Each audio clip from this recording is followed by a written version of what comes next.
యేసు నామంలో మీకు శుభములు సమృద్ధిగా కలుగునుగాక. మధురం నీ వాక్యం అనే కార్యక్రమానికి స్వాగతం. ఈరోజు మనం ప్రభు కృపా సంవత్సరం అనే అంశం 12వ భాగం ధ్యానించుకుందామండి. మధురం మధురం నీ వాక్యం నా త్రోవకు దీపం నీ వాక్యం. ఈరోజు దానియేలు యొక్క నిరీక్షణని గురించి మనం ధ్యానించుకుందాం. దానియేలు గ్రంథానికి వెళ్దామండి. ఇది ప్రత్యేకంగా యవ్వనస్తుల కొరకు, తల్లులైన మనమందరం కూడా మన బిడ్డల కొరకు ప్రార్థిద్దాం. సైతాను యవ్వనస్తుల్ని ఎలా నాశనం చేయాలని అనేక ప్లాన్స్ వేస్తున్నాడు. కనుక వాళ్ళ కొరకు మనం మోనిక తల్లి తన కొడుకు కొరకు ఎలా ప్రార్థించిందో మనం కూడా మన బిడ్డల కొరకు ప్రార్థించి వాళ్ళని యేసు ప్రభు పట్టుకొని మంచి పాత్రలుగా చేసి తన చేతిలో మంచి పాత్రలుగా వాళ్ళని వాడుకునేటట్లు ప్రార్థన చేద్దాం. విందాం. ఇది మరి ప్రత్యేకంగా యవ్వనస్తులు వినాలని ప్రార్థన చేద్దాం. మనం కూడా ఈరోజు పునీత మోనిక తల్లి ఎలా ప్రార్థించింది. దేవుడు మరి అగస్టిన్ని పట్టుకొని ఒక గొప్ప దైవజనుని చేసే వరకు విడిచిపెట్టలేదు. అలాగే మమ్మ మార్గరెట్ గారు తన కొడుకు ఒక మంచి గురువు కావాలని ఆ తల్లి ప్రార్థించారు. మరి ఎంత మంచి గురువు అండి, నాకు ఇంకా అర్థం కాదు. 1850లో స్థాపించినటువంటి ఈ సెలేషియన్స్ సభ ప్రపంచమంతటా విస్తరించి మరి తోడేళ్ళుగా ఉన్న మగపిల్లల్ని గొర్రె పిల్లలుగా వాళ్ళు మారుస్తూ ఉన్నారనమాట. అసలు ఎలాంటి అభిషేకం, ఆ అభిషేకాన్ని ఈరోజు నేను కూడా ప్రార్థన చేస్తున్నాను. ప్రభు నా కొడుక్కి కూడా అలాంటి అభిషేకం ఇవ్వండి నాయనా, నీ చేతిలో మంచి పాత్రగా వాడుకోండి. నా ఒక్క కొడుకే కాదండి, మనందరి పిల్లల కొరకు ప్రార్థిద్దాం. సైతాన్ ఒక్కొక్కరిని ఎట్లా యవ్వనస్తుల్ని పాడు చేస్తున్నాడో. 1 కొరింథీలో 13:10 ఏమని ఉంటుందంటే, సంపూర్ణమైన ఆత్మ పరిశుద్ధాత్మ వస్తే అసంపూర్ణమైన దుష్టాత్మలు వెళ్ళిపోతాయండి. ఈ సూసైడ్ చేసుకుంటాను అనేది ఒక్క రోజులో వచ్చింది కాదు. వాళ్ళు చీకటిలో తాగుతూ, పాపం చూస్తూ, తింటూ, అలా ఒకదాని తర్వాత ఒకటి అన్ని పాపాలు చేయించి చివరికి ఏం మాట్లాడతాడంటే, నీది ఒక బ్రతికేనా, ఆత్మహత్య చేసుకో, ఊరేసుకో, చచ్చిపో, ఇదిగో యూట్యూబ్లో చూపిస్తా ఎట్లా చనిపోవాలో. అది చేసి పిల్లలు ఇలా సూసైడ్ అటెంప్ట్ చేసేలాగా చేసి వాళ్ళ ఆత్మ నరకం తీసుకెళ్ళి కాల్చడానికి. వాళ్ళకి తెలియట్లేదండి ఆ పిల్లలకి. కనుక తల్లులైన మనం వాళ్ళ కొరకు ప్రార్థన చేద్దాం. నిత్యము ప్రార్థన చేయాలి. ప్రభువా, నా కొడుకుని నీ గుండెల్లో దాచుకో, నీ గుండె గాయాల్లో దాచుకో, నీ రక్త కోటలో దాచుకో ప్రభువా. నా బిడ్డ చుట్టూ నీ యొక్క దూతల్ని కాపుదలుగా ఉంచు, మంచి కాపరిగా ఉండు. ఆ బిడ్డకి మంచి కాపరిగా నీ కుడి హస్తపు నీడల్లో దాచు నాయనా. ఆ సెయింట్ ప్యాట్రిక్ గారి ప్రార్థనే, క్రీస్తు నాలో ఉన్నాడు, క్రీస్తు నా ముందు ఉన్నాడు, క్రీస్తు నా చుట్టూ ఉన్నాడు, నా పైన ఉన్నాడు, నా క్రింద ఉన్నాడు, అలా నా పిల్లల్లో ఉండు తండ్రి అని మనం ప్రార్థన చేద్దాం. లాస్ ఏంజల్స్ ఏం జరిగిందో చూస్తున్నాం కదా. ఆ తర్వాత ఇంకొక పట్టణం కాలిపోతుందంట ఇప్పుడు, దాని ప్రక్కన శాండియాగో. నాకు ఆలోచనలు అనమాట. మరి అట్లా కోవిడ్ కూడా అలాగే ప్రారంభమైంది కదమ్మా. 2019లో చైనా నుంచి అలా అన్ని దేశాలకి వ్యాపించింది. సో ఇలా దేవుడు ఏదైనా ప్రారంభిస్తే మెల్లమెల్లగా, ఎందుకు అంటే మనం పశ్చాత్తాపడాలని. కనుక ముఖ్యమైనది ఏంటంటే మనం పరలోకాన్ని పోగొట్టుకోవద్దు, మన పిల్లలు నరకానికి వెళ్ళొద్దు. చాలా వేదన అనిపిస్తుంది నాకైతే. ఒంటి నిండా టాటూ మార్క్స్ పెట్టుకొని సైతాను ఆ మార్క్ వేసిందంటే నా ఆత్మ నేను నరకంలో వేసి కాల్చేస్తా ఒకరోజు అని. అది సైతాన్ యొక్క ముద్రలు అన్నమాట. హెయిర్ చూస్తే ఇట్లా డెవిల్ కట్టింగ్లో. వాళ్ళకి తెలియట్లేదు. మనమైన వాళ్ళ కొరకు ప్రార్థన చేద్దాం. ఎలాంటి అభిషేకం అంటే దానియేలుకి ఇచ్చిన అభిషేకము, ఆయన 3 స్నేహితులకు ఇచ్చిన అభిషేకం. ఈరోజు మన యవ్వనస్తులకి దేవుడు 7,000 మందిని కనీసం అభిషేకించాలి. నరకం నుంచి వాళ్ళని కాపాడాలి. ఎందుకంటే యేసుప్రభు చెప్పారు యోహాను 10:10లో, దొంగిలించుటకు, హత్య చేయుటకు, నాశనం చేయడానికి వస్తాడు. ఈ 3 పనులు అన్నమాట. మన పిల్లలతో పాపం చేయించి నరకంలో వేసి కాల్చాలి. కానీ నేను జీవం నిచ్చుటకు దాన్ని సమృద్ధిగా ఇచ్చుటకు వచ్చినాను. ఎలాంటి కృప దేవుడు దానియేలుకి ఆయన స్నేహితులకు ఇచ్చారో ఈరోజు మన బిడ్డలందరికీ దేవుడు దయచేదురుగాక. ఈ కృపా సంవత్సరం, జూబిలీ సంవత్సరం మన పిల్లలకి అభిషేక సంవత్సరంగా ఉండునుగాక. నేను ఒక తల్లిలాగా చెప్తా ఉన్నాను. ఇప్పుడు దానియేలు గ్రంథంలోనికి వెళ్దామండి. ఇది క్రీస్తు పూర్వం 600 అప్పుడు బాబిలోనియా దేశంలో జరిగింది. ఇప్పుడు దాన్ని ఇరాక్ దేశం అంటారు. ఇజ్రాయేల్ ప్రజలు అంటే యూదా మాత్రమే ఉంటుంది అప్పటికి. వాళ్ళు దేవుని మాట వినట్లేదండి. మనం ధ్యానించుకున్నాం యెహోయాకీన్ రాజు, దావీదు సంతతిలో చివరి రాజుల్లో 20 మంది రాజులు కదండి, చివరి రాజులు అన్నమాట. 19-20 రాజులు జోసాయా కుమారులు అన్నమాట. యెహోయాకీము, ఆ తర్వాత సిద్కియా 11 సంవత్సరాలు రూల్ చేస్తారు. ఎంత గర్వం అంటే యెహోయాకీంకి దేవుని సందేశమని 35 అధ్యాయాలు ఇర్మియాకి దేవుడు చెప్పిందంతా రాసి పంపిస్తే అది వింటూ చలి కాచుకుంటాడు కుంపటి ముందు. ఆ ఇర్మియా గ్రంథం తీసుకొని ఇది దేవుని సందేశమా, నేను వినాలా, గర్వంతో నిప్పుల్లో పడేస్తాడండి. దేవుడు ఏం చేస్తారంటే ఇంత గర్వమా అని నెబుకద్నెజర్ రాజుని తీసుకొచ్చి, బాబిలోనియా క్రూరమైన రాజు, వీళ్ళని బంధించి అక్కడ తీసుకెళ్ళి చెరసాల్లో పెడతాడు బాబిలోనియాలో అన్నమాట. అయితే యెహోయాకీం యొక్క కొడుకును కూడా తీసుకెళ్తాడు. కానీ ఆయన దేవుడు చెప్పినట్లుగా ఆ బాబిలోనియా రాజుకి లోబడి ఉంటాడు కనుక దేవుడు ఆయన మీద కృప చూపించి 36 సంవత్సరాలు చెరసాల్లో ఉంటాడు బాబిలోనియాలో. వాళ్ళ నాన్న వాళ్ళ చిన్నాన్నతో పాటు వాళ్ళిద్దరూ లొంగరు. వాళ్ళ నాన్న లొంగడు, చిన్నాన్న లొంగడు. కానీ యెహోయాకీన్ లొంగుతాడు. అక్కడ రాజుకి కూడా లోబడి జీవిస్తాడు. 37వ సంవత్సరం చెరసాల్లో ఉన్నప్పుడు బాబిలోన్ రాజు నెబుకద్నెజర్ రాజు తర్వాత ఆయన కొడుకు ఎవిల్మెరోదక్ రాజు అవుతాడనమాట. అప్పుడు ఆయన రాజు కాగానే యెహోయాకీన్ మీద కరుణ చూపిస్తాడు. అధికారులు మన మీద కరుణ చూపిస్తున్నారంటే అది దేవుని నుంచి వచ్చిన కృపేనండి. చూపించి ఖైదీ దుస్తులు తొలగించి రాజవస్త్రాలని ఇచ్చి తన ప్రక్కన కూర్చోబెట్టుకొని రాజగృహంలో రాజులాగా భోంచేస్తాడండి. అంతేకాదు ఆ చెరసాలలో ఉన్న రాజులందరికీ ఈయనను రాజుని చేస్తాడనమాట. ఎన్ని దేశాల రాజులు ఉన్నారు. అంతేకాదు రోజు వారి ఖర్చుల కొరకు ఈయనకి రాజుకి ఎంత ఖర్చో అదంతా ఇచ్చేలాగా చేస్తారనమాట. అంత నిరీక్షణ, తప్పకుండా నా దేవుడు నన్ను కరుణిస్తాడని ఎదురు చూశాడు చెరసాలలో. అప్పుడు దేవుడు ఆయనకి ఇంత కరుణ చూపించారు. అంతేకాదు యేసుక్రీస్తు వంశావళిలో ఈయన తర్వాత యెహోయాకీన్ తర్వాత మరి యోసేపు వరకు వంశం కంటిన్యూ అవుతుంది ఈయన నుంచి. అక్కడ మత్తయి సువార్త 1:12 నిన్న చెప్పాను. యెకోనియా చాలా ముఖ్యమైందండి. ఎక్కడో వీళ్ళు బైబిల్లో కార్నర్ పేజెస్లో ఉండిపోతారు కానీ చాలా ముఖ్యమైందన్నమాట. అయితే ఈ నెబుకద్నెజర్ రాజు మొదటిసారి మరి తీసుకొని పోయినటువంటి యవ్వనస్తులు అన్నమాట. మంచి వాళ్ళని తీసుకెళ్తాడండి. ఎవరైతే బాగా ఇంటెలిజెంట్ రాజవంశానికి చెందిన వాళ్ళు, డాక్టర్స్, టీచర్స్, లేకపోతే అగ్రికల్చరిస్ట్, సైంటిస్ట్, అక్కడికి వెళ్ళిన తర్వాత వాళ్ళకి పనికి వస్తారని, పనికి రాని వాళ్ళని ఇక్కడే విడిచిపెడతాడనమాట.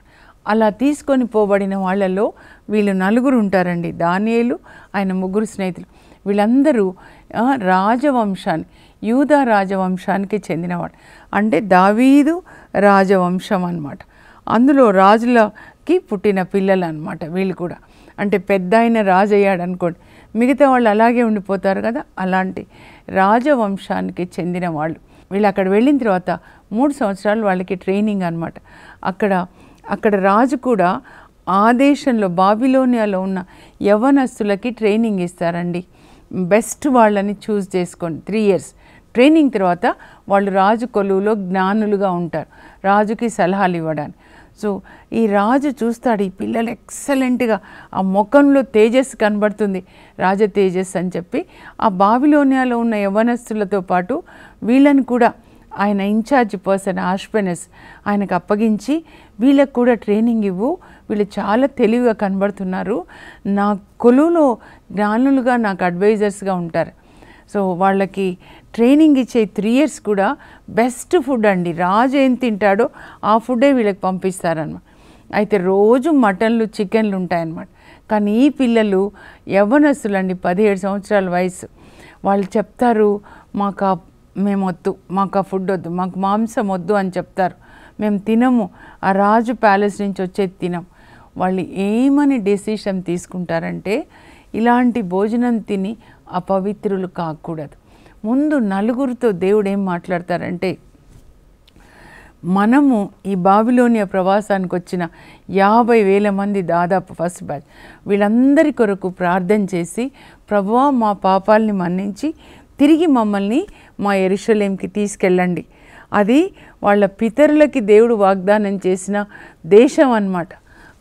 మరి యోసేపు ఎట్లా నిరీక్షణ పితరుల వాగ్దాన భూమికి వెళ్ళాలని, వీళ్ళకు కూడా అంతే, మేము ఇక్కడి బాబిలోనియాలో ఎందుకు ఉండాలి, మేము తిరిగి మా పితరుల దేశం అబ్రహాం, ఇస్సాకు, యాకోబుకి వాగ్దానం చేసిన వాగ్దత్త భూమికే వెళ్ళాలి అని మనం నలుగురం కూడా ఉపవాస ప్రార్థన చేద్దాం, మనల్ని దేవుడు మన్నించాలని.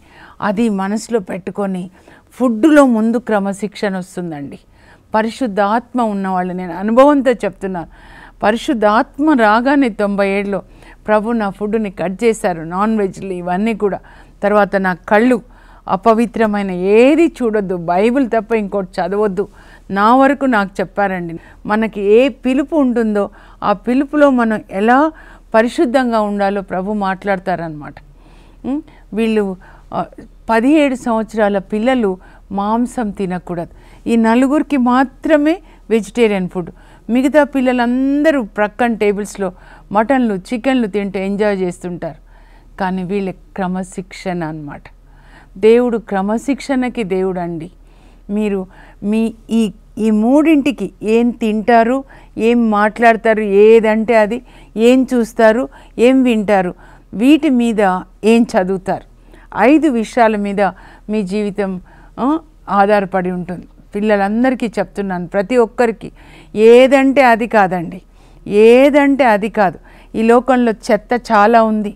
99 మార్గాల్లో చెత్తనే, ఎక్కడ చూసిన పాపమే, సైతాను. సెల్ ఫోన్ లేకపోతే టీవీ లేకపోతే మన పిల్లల్ని నరకానికి తీసుకెళ్తున్న ఏమేమి ఇండస్ట్రీస్ ఉన్నాయో అవన్నీ మూసివేయబడాలి. ఆమేనని చెప్పండి మీరు. మనం బంధిస్తే పరలోకం నుంచి దేవుడు బంధిస్తారు. ఏ బిడ్డని నరకానికి సైతాన్ తీసుకెళ్ళొద్దు ఈ సీసాల ద్వారా, సినిమాల ద్వారా అన్నమాట. అలా వాళ్ళు ఉన్న తర్వాత 3 years ట్రైనింగ్ తర్వాత అందరినీ రాజు పిలిస్తే ఒక్కొక్కరిని టెస్ట్ చేస్తే వాళ్ళ దేశంలో ఉన్న ఆ అబ్బాయిలందరికంటే ఈ నలుగురు ఎక్సలెంట్గా ఉంటారంటండి.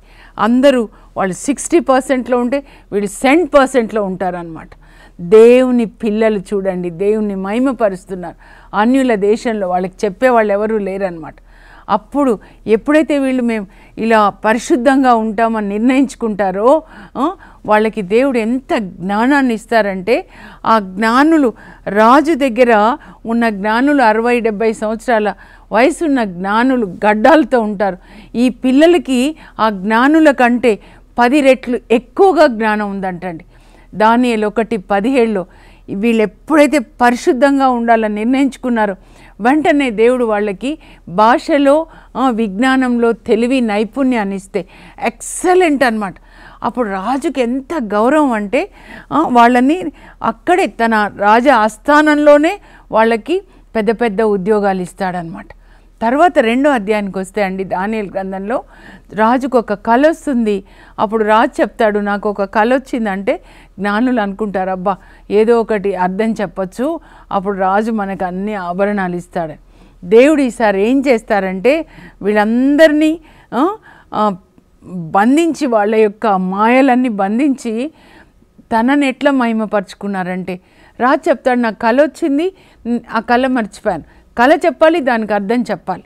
అప్పుడు జ్ఞానులు అంటారు, అట్లా ఎవరు చెప్పలేరు, పరలోకంలో ఉన్న దేవతలు చెప్తారు, వాళ్ళ భాష అన్నమాట అది. మీరు చెప్పకపోతే మీ తలలు తీసేస్తా అంటాడు అనమాట. అప్పుడు వీళ్ళు కూడా ఉన్నారు కదండి, నలుగురు కూడా అప్పుడు ఇంకా వాళ్ళు ప్రార్థన చేస్తారు. 4 పిల్లలు యవ్వనస్తులు, అంటే ఇప్పుడు 20+ వచ్చారు. మోకరించి ప్రార్థిస్తారు, ప్రభా రాజుకు వచ్చిన కళ మాకు చెప్పండి అని. పడుకున్న తర్వాత కళలో దేవుడు దానియేలుకి చూపిస్తారండి రాజుకు వచ్చిన కళ అన్నమాట. అప్పుడు రాజు దగ్గర వచ్చి నేను కళ చెప్తానంటే, అవునా అంటే, నేను కాదు, దేవుడే కళలకి అర్థం చెప్పేది, నాకు దేవుడు అది చెప్పారు, భవిష్యత్తులో ఏం జరగబోతుందో మీరు తెలుసుకోవాలని.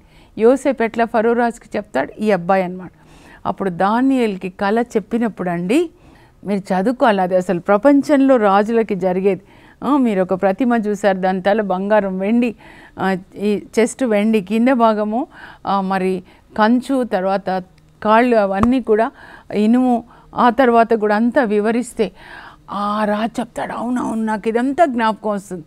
ఇప్పుడు మీ పరిపాలన ఉంది కదా, తల బంగారం అంటే స్వర్ణయుగం, మీ తర్వాత ఇంకొక పరిపాలన వస్తుంది పారసీక రాజుల, అప్పుడు వాళ్ళది వెండిలాగా ఉంటుంది. నెక్స్ట్ గ్రీస్, అలెగ్జాండర్, వాళ్ళ పరిపాలన ఇట్లా కంచు, తర్వాత రోమ్ పరిపాలన అది ఇనుములాగా, తర్వాత పాదాలు ఇనుము బంకమట్టి, తర్వాత ఒక రాయి, పెద్ద పర్వతం నుంచి రాయి పగిలి ఈ ప్రతిమని ముక్కలు ముక్కలు చేస్తుంది, పొడి పొడి అయిపోతుంది. ఆ రాయి పరిపాలిస్తుంది, అంటే దేవుడు అన్నమాట. అదంతా కూడా ఆయనకి కనబడుతుందండి దానియేలు చెప్తుంటే. రాజు ఎంత గర్విష్ఠుడైన రాజు నెబుకద్నెజరు, ప్రపంచాన్ని పాలించే రాజు, సింహాసనం నుంచి లేచి దానియేలు ముందు సాగిల పడతాడండి. అసలు ఇంత జ్ఞానమా నీకు అని, నీ దేవుడు ఎంత గొప్ప దేవుడయ్యా, రాజాది రాజు, ప్రభువులకు ప్రభు, నీకు ఈ రహస్యాల్ని తెలియజేశాడంటే అసలు ఎంత గొప్ప దేవుడు. ఎందుకంటే దానియేలు అంటాడు, మనుషులకు ఎవరికి ఇంకొకరి కళ తెలియదు, పరలోకంలో దేవుడు నాకు తెలియపరిచారు. ఎంత తగ్గింపు స్వభావం. అప్పుడు ఏం చేస్తాడంటే రాజు తన సింహాసనం ప్రక్కన ఇంకొక సింహాసనం ఇచ్చి, నేను నిన్ను ప్రధానమంత్రిగా చేస్తున్నానని ప్రధానమంత్రిని చేస్తాడండి. అక్కడ ఫరో యోసేపుని గవర్నర్ని చేసినట్లుగా ఈ అబ్బాయి ఒక 25 ఉంటాడేమో, ప్రధానమంత్రి అయిపోతాడు ప్రపంచానికి అన్నమాట. చూడండి, అట్లా ఉండాలండి మన పిల్లలు. మన ప్రధానమంత్రి పిలవాలి, నాకు కల వచ్చింది, మీరు అర్థం చెప్పండి. ముఖ్యమంత్రి పిలవాలి, నాకు కల వచ్చింది, మీరు అర్థం చెప్పండి. అప్పుడు మన దేవునికి ఎంత మహిమ అండి, దయ్యాలకి మహిమ కలిగించే విధంగాన మన పిల్లలు ఉండేది. ఈరోజు ప్రార్థన చేద్దాం, ఇదే అభిషేకం మా పిల్లలకి దయచేయండి ప్రభా అని.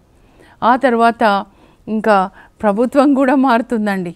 ఇంకా దర్యావేష్ రాజు, కోరేష్ రాజులు అప్పుడు సింహాల బోన్లో వేసేస్తారనమాట ఆయనని. ఎందుకంటే అక్కడ ఆయన 120 దేశాలకి అన్నమాట రాజుగా ఉంటాడు కోరేష్. ఒక్కొక్క దేశానికి ఒక్కొక్క గవర్నరు. వీళ్ళందరి 120 మంది గవర్నర్ల మీద ముగ్గురిని పెద్దలుగా పెడితే ఆ ముగ్గురులో దానియేలు ఎక్సలెంట్ అన్నమాట. అప్పుడు రాజు అనుకుంటాడు, ఈ అందరూ ఈ 120 మంది ప్లస్ ఇంకో ఇద్దరు 122 మంది మీద దానియేలుని రాజు చేయాలి అని అనుకుంటుంటే వీళ్ళకి కుళ్ళు పుడుతుందండి, అసూయ పుడుతుంది. వేరే దేశం నుంచి వచ్చిన ఈ అబ్బాయి ఏంటి మాకు రాజుగా ఉండేది అని, మాకు అధికారిగా ఉండేదని ఈయనను ఎట్లన్నా పట్టుకోవాలని చూస్తారు. ఎక్కడ దొరకడు, ఎక్కడైనా చిన్న అవినీతి పనిచేస్తాడా అని అంత విధేయత కలిగి నిప్పులాగా ఉంటాడండి, ఎక్కడ దొరకడు. కనుక దానియేలుని వాళ్ళు ఏం చూస్తారంటే దినానికి 3 సార్లు ప్రార్థన చేస్తాడు. ఉదయం 3 గంటలు, మధ్యాహ్నం 3. దావీదు యొక్క లక్షణాలు కలిగి ఉన్నాడండి ఈయన. దావీదు జీన్స్ అన్నమాట. మళ్ళీ రాత్రి పడుకునే ముందు సో ఒక ఆజ్ఞ జారీ చేపిస్తారు రాజుతో, ఎవ్వరు ఒక నెల ఎవరు ప్రార్థన చేయకూడదు అని, మీకు తప్ప. ఆయన దానియేలు ప్రార్థన చేస్తాడు. ఒకవేళ ప్రార్థన చేస్తే సింహాల బోన్లో వేయాలి. అలా సింహాల బోన్లో వేస్తే దేవుడు దూతని పంపించి సింహాల నోళ్ళని మూయిస్తాడండి. దానియేలుకి ఇవన్నీ కూడా తెలుసు, దేవుడు అన్నీ చేస్తారు. ఎంత దేవుణ్ణి ప్రేమించాడు దానియేలు అంటే సింహాలు ఈయనని సింహాల బోన్లో వేయక ముందే అక్కడే దేవదూతని పంపించి సింహాల నోళ్ళని మూయిస్తారు. మనం అలా ఉండాలండి. ఆ రాజు మరుసటి రోజు ఉదయాన సింహాల గుంట దగ్గరికి వెళ్ళి మూత తీసి నీవు ఇంతటి విశ్వాసంతో దేవుణ్ణి ఆరాధిస్తున్నావు కదా దానియేలు, మన ఆ దేవుడిని కాపాడారా అంటే, అవును మహారాజా, దేవుడు తన దూతను పంపించి సింహాల నోళ్ళని మోయించాడు, నేను మీకు ఎట్టి అపకారం చేయలేదు, నేను నిర్దోషిని, కనుక నా దేవుడు నన్ను కాపాడారు. ఎంత సాక్ష్యం చూడండి. అప్పుడు ఆ రాజు ప్రపంచ దేశాలకి 127 దేశాలకి ఆయన లేఖలు రాస్తాడండి. ఎంత గొప్ప దేవుడు దానియేలు దేవుడు. ఏ దేవుడైనా ఇలా కాపాడతాడా? సింహాల బోన్లో మన దేవుళ్ళు కాపాడారా? ఎవరైనా దానియేలు దేవుడిని తులనాడితే వాళ్ళని ముక్కలు ముక్కలు చేస్తా అంటాడు. ఎంత మహిమను తీసుకొచ్చారండి ప్రపంచానికి ఈ పిల్లలు ముగ్గురు కూడా. ఇంకా ముగ్గురు స్నేహితులను అగ్నిగుండంలో వేస్తే అక్కడ యేసు ప్రభు వెళ్ళి వాళ్ళని కాపాడతారండి. ఇంకా తర్వాత 70 సంవత్సరాలు అయిపోతుంది వాళ్ళకి. అక్కడికి వెళ్ళి 17 సంవత్సరాలు అప్పుడు వెళ్ళారు. ఇప్పుడు 70 సంవత్సరాలు అని అంటే చూడండి. అప్పుడు ఆయన ఉపవాస ప్రార్థన చేస్తాడు. 9వ అధ్యాయం. ఇప్పుడు నేను చెప్పాలనుకుంది ఏంటంటే 9వ అధ్యాయం అన్నమాట. అక్కడ ఆయన వాళ్ళు ఉపవాసం అంటే గోనె ధరిస్తారండి, బూడిద మీద కూర్చొని. ఉపవాసం అంటే దేవునితో వసించుట, అంటే దేవుని వాక్యం. ఇర్మియా గ్రంథాన్ని దానియేలు చదువుతుంటాడు. ఉపవాసం అంటే అదే అండి. నేను అన్నం తినట్లేదు అది కాదు, మిగతా అన్నీ చేసుకోవచ్చు, అదంతా వేస్ట్. మీరు దేవుని సన్నిధిలో ఒక్కరుగా కూర్చొని మీరు బైబిల్ చదవాలన్నమాట. చదువుతూ ఉన్నప్పుడు ఇర్మియా గ్రంథంలో 29 అధ్యాయంలో 10వ వచనం రాగానే దేవుడు ఆపేస్తాడు. దానియేలు ఇది చదువు, ఇది చదువు, ఇది చదువు.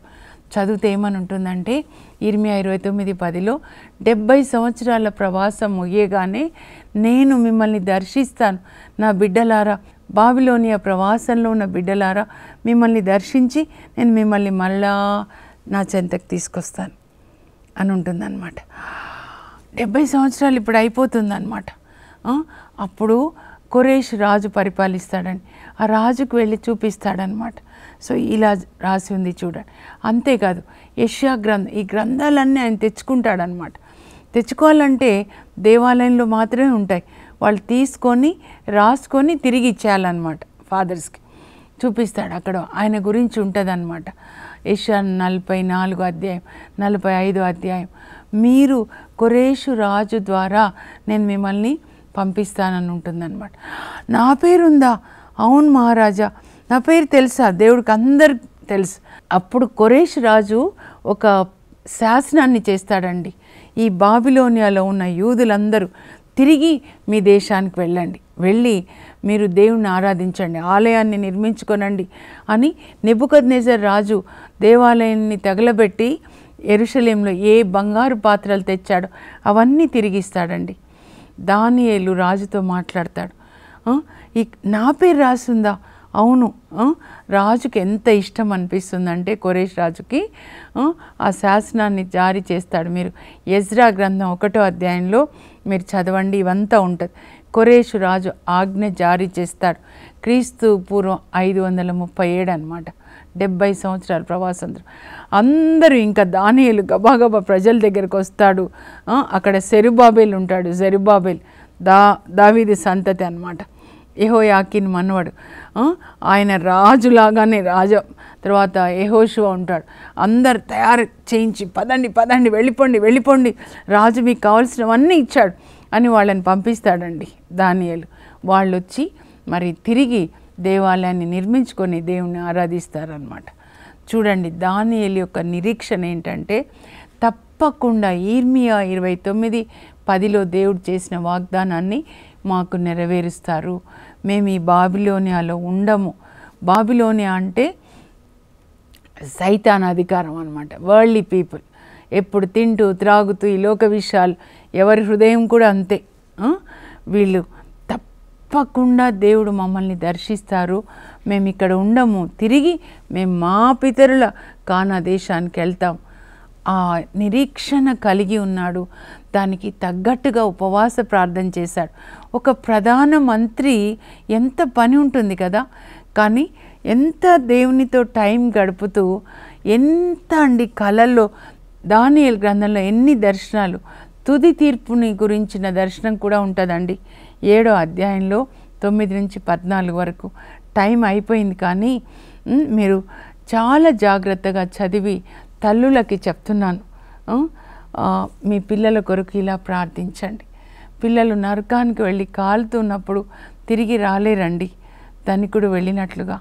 ప్రత్యేకంగా మన పిల్లల్ని ప్రభు పట్టుకొని వాడుకోవాలి. దానియేలు అతని స్నేహితులాగా, డాన్ బోస్కో గారిలాగా, సెయింట్ ఫ్రాన్సిస్ ఆఫ్ అసిసి లాగా నా ప్రార్థన అయితే నా కొడుకుని ఎప్పుడు అలా వాడుకోండి ప్రభా, అలా వాడుకోండి, నా కళ్ళతో నేను చూడాలి అని ప్రార్థన చేసుకుందాం. పరలోకపు మా తండ్రి, మీ పరిశుద్ధ నామమునకు స్తోత్రం కలుగునుగాక. పుత్రులు ప్రభు ఇచ్చు వరము, తనయులు దేవుని బహుమానం అని చెప్తున్నారు ప్రభా. మా పిల్లల్ని తిరిగి మీకు బహుమానం ఇచ్చే విధంగా పెంచే కృప తల్లులుగా మాకు దయచేయండి. సైతానికి అర్పించకూడదు ప్రభా మా పిల్లల్ని. దానియేలు అతని స్నేహితులు ఎంత క్రమశిక్షణ ప్రభా, యవ్వనంలో వాళ్ళు ఏం తినాలో క్రమశిక్షణ. అలాగే ఇర్మియా గ్రంథాన్ని, యెషయా గ్రంథాన్ని, ధర్మశాస్త్రాన్ని చదువుతూ అందరినీ కూడా ఎజెకియేలు ప్రవక్త వీళ్ళందరూ కలిసి వాళ్ళని దేవునిలో నడిపిస్తూ 70 సంవత్సరాలు ఉపవాస ప్రార్థన చేసి దానియేలు అతని స్నేహితులు ప్రభా తిరిగి అక్కడి నుంచి ప్రజల్ని, దేవుని బిడ్డల్ని ప్రభా మళ్ళా యెరూషలేంకి పంపిస్తారు. రాజుకి ఇష్టమైన వ్యక్తిగా ఉండి రాజు ఈయన మాట వినేలాగా అంత జ్ఞానాన్ని ఇచ్చి ప్రభా ప్రధానమంత్రిని చేసి ప్రపంచంలో మీకు పేరు తెచ్చే విధంగా నీ వలన నాకు మహిమ కలుగుతుంది అనే విధంగా దానియేలు అతని స్నేహితులు జీవించారు. అలాంటి కృప ఈరోజు ప్రత్యేకంగా మా బిడ్డలకి దయచేయండి. యవ్వనస్తుల్ని దర్శించండి. ఈరోజు మీరు 7,000 మంది యవ్వనస్తులకి దానియేలుకి ఇచ్చిన అభిషేకాన్ని దయచేయమని యేసు నామంలో అడుగుచున్నాం తండ్రి, ఆమేన్. మీరు ఈ గ్రంథాన్ని చదివి తల్లులు 1:17 దానియేలుకి ఇచ్చిన ఆ జ్ఞానం, కళలకి అర్థం చెప్పే జ్ఞానం, ఆ తర్వాత కళల్లో రాబోయేవన్నీ కూడా చూపించారు. ఎప్పుడు క్రీస్తు పూర్వం 600.